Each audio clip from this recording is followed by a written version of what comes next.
Vykdau individualią veiklą pagal pažymą ir nusprendžiau, kad man reikia įsteigti mažąją bendriją. Veikla bus tokia pati, tiesiog įsteigiu mažąją bendriją, ar man galios 2 metų pelno mokesčio lengvata.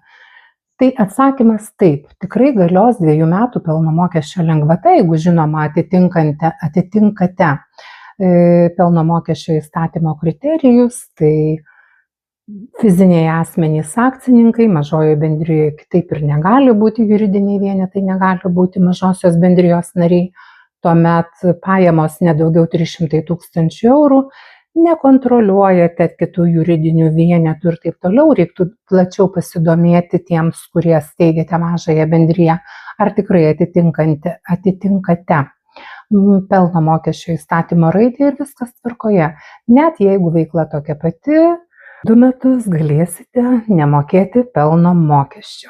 Bet nuo 3 veiklos metų pagal dabar galiojančius pelno mokesčio įstatymus teks mokėti arba 7% lengvatinį, jeigu neviršysite 300 000 eurų pajamų, arba 17% įprastą pelno mokesčio tarifą. Didės jisai ar mažės, negaliu atsakyti, nes tikrai nežinau, bet kaip sako, kas nerizikuoja, tas negeria šampano, taip kad drąsiai steikite tą juridinį vienetą pelningo verslo.